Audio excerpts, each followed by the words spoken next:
Hello and welcome to Small Publishing in a Big Universe. I am your host, L.A. Jacob. Coming up, we have part 2 of our interview with Steven Radecki, the managing editor of Paper Angel Press. Coming soon from our sponsors.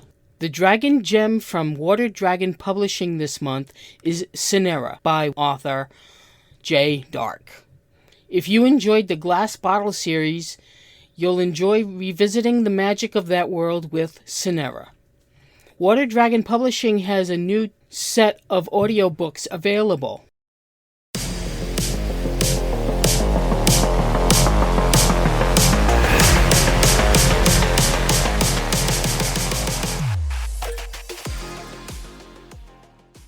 An unlikely hero saves Anne from a date gone horribly wrong, introducing her to a world of technology she never imagined. And, for the first time, a chance at true happiness. Her fairy tale crumbles when a rising vampire plague threatens her at every turn.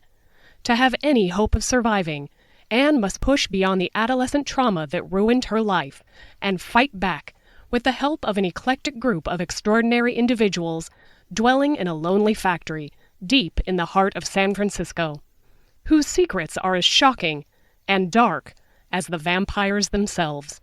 Angels in the Mist, Part 1 of the Z-Tech Chronicles. Now available in audio editions. Listen to the alternate setting of San Francisco, where Silicon Valley fights with all the science and technology it has against an ancient evil. Angels in the Mist and Once Upon a Nightwalker, a story set in the same alternate world, are written by Ryan Southwick and read for you by Dana Ganico. Published by Water Dragon Publishing and available in audio editions from Audible, Amazon, and Apple iTunes.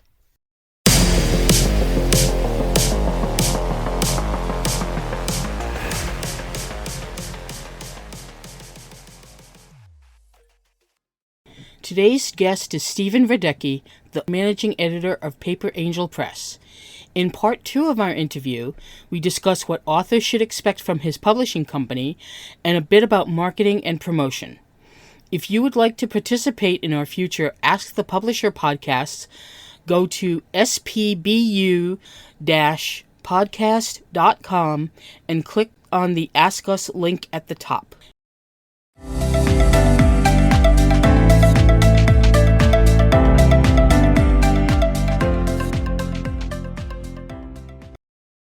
The author, though, is responsible for getting this stuff out to readers. For the most part, we will assist them in any way we can, but it also kind of depends on the event, the location. I can't be in Kansas City, for example. The author can be, so we can provide them with everything they need to be there. And we promote everybody's books on our website and our social media. And if we are at an event where that genre is represented, we have their books there, we talk them up. So that was my other question, is that you basically do not cut them loose once you publish it. It's here's your book and goodbye. We have a fairly regular posting schedule for social media that varies depending on whether there's a current book out that we're promoting. But when there is no book, we have Meet Our Authors Monday, and we'll cycle through the authors. And then we'll have Free Fiction Fridays for authors who have short work, and that we cycle through those. And then the other days of the week, each imprint has a different day. We just go through the catalog each week and promote, a different book. It may vary depending on other events, like it's National Young Wizard Week. So that week we may do the Gromolkin books, even though we had just done them the previous month, because it kind of fits in with the theme. If today was Mermaid Day, we would promote Mermaid Steel. As our catalog grows, as it has over particularly the last 2 years, a particular author's book is going to come up less frequently. But there are other things that we may also do that are out of that cycle to help promote their book, again, based on some event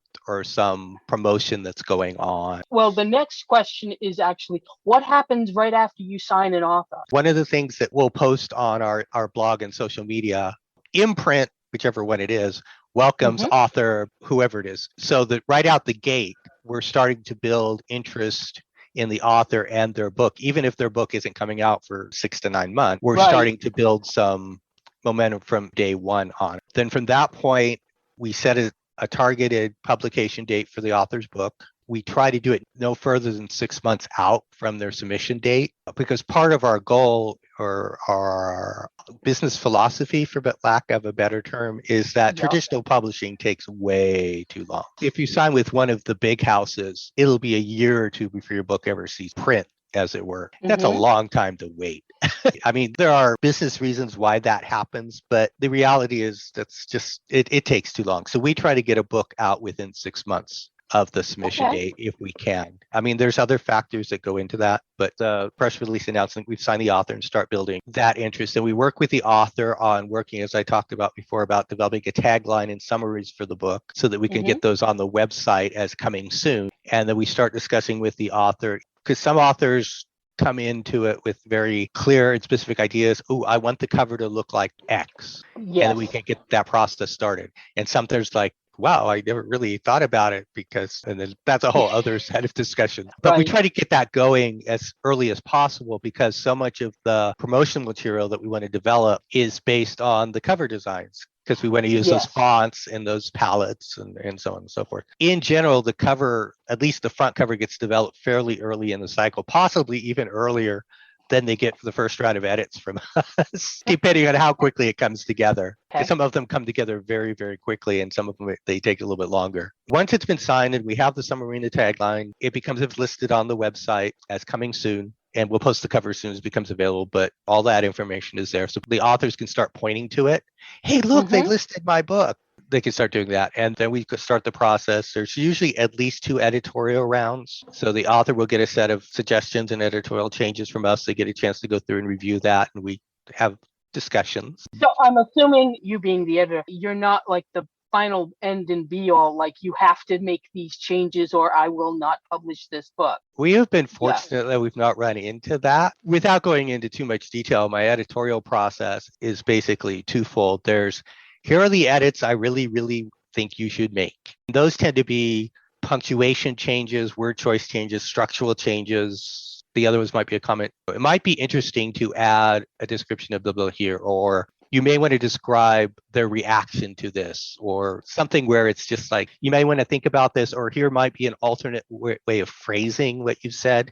Part of my goal is I tend to try to take a very light touch in terms of the author's voice. We want to maintain that. We want to make sure that persists to the final product, because that's part of what makes each book unique, is the author's voice. What do you really enjoy about operating the press? So there's really 2 parts to that answer. One is I get to meet a bunch of really cool people, because the authors that we have signed are just amazing, creative people. And getting those different perspectives and ideas is wonderful. I enjoy the heck out of it. And it also exposes me to genres that I might not otherwise read.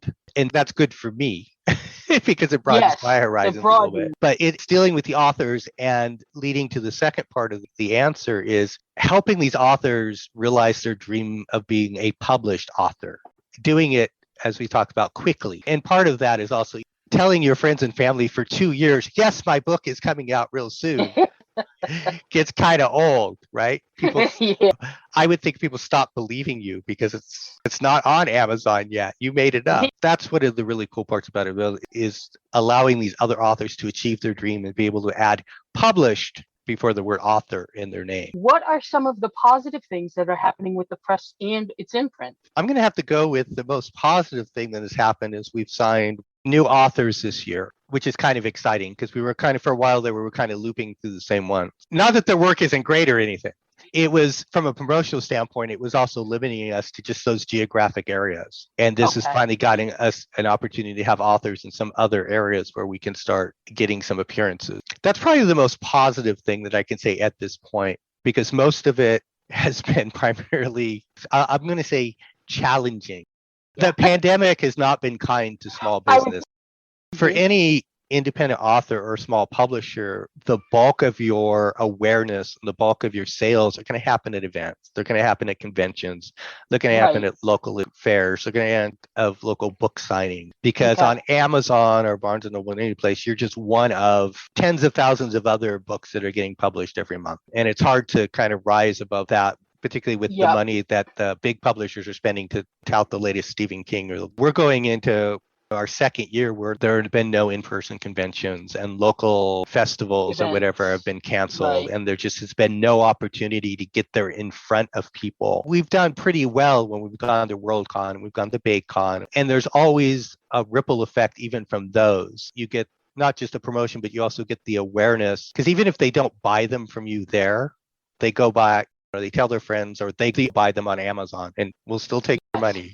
Other thing is that we also would raise awareness around authors at these events because they would come see us, they would come to our booths and they would chat us up. So a number of authors are ones that met us first at Worldcon or BayCon and said, hey, they seem like kind of neat, cool people, and they've got all these books and they seem to know what they're doing. And then they would send us their submissions. The new ones that we received, I have more come in by referral. Some author has told their author friend, oh, I just got my book published by Paper Angel Press, and they were really neat to work with, so you might want to consider sending it to them. I don't know what our submissions would be like if we were able to do these events again.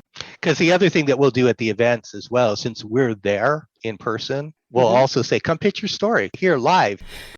You're an author as well. What was the name of the book that you published?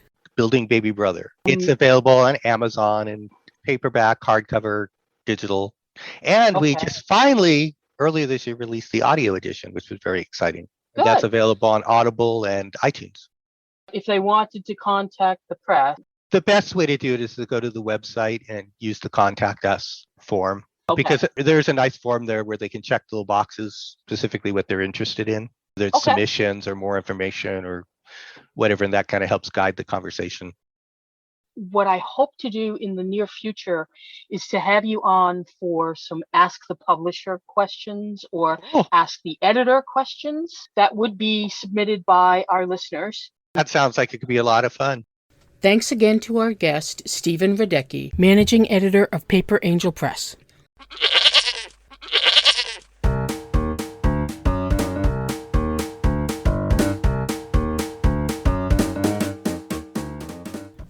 Carnivals can hide dark secrets.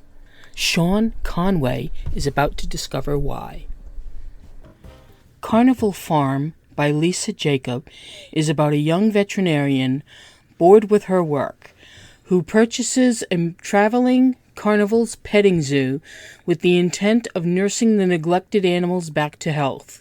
She doesn't realize she has involved herself with the very people who don't want her to succeed. Carnival Farm is available this month from Amazon, Barnes & Noble, Kobo, Smashwords, and other online booksellers. Or support your local independent bookstores by ordering it through bookshop.org or indiebound.org.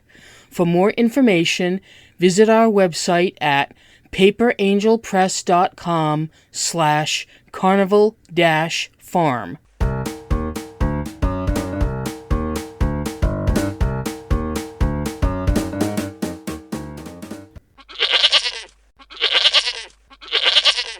We plan on publishing new episodes every second Wednesday of the month. Watch for new episodes around that time. Next time we will have Paul S. Moore in an interview regarding his work, Stories in Glass and The Alchemist's Daughter. Music is provided by Melody Loops. Additional sound effects by NASA. If you want to know more about small publishing in a big universe, visit our website at spbu-podcast.com. Tweet us at spbu-podcast and like us on Facebook at spbu-podcast. Or you can search for Small Publishing in a Big Universe. This podcast was recorded and edited by yours truly, L.A. Jacob. This month's episode was sponsored by Paper Angel Press and its imprints Water Dragon Publishing and Unruly Voices. Thanks for listening and talk to you soon.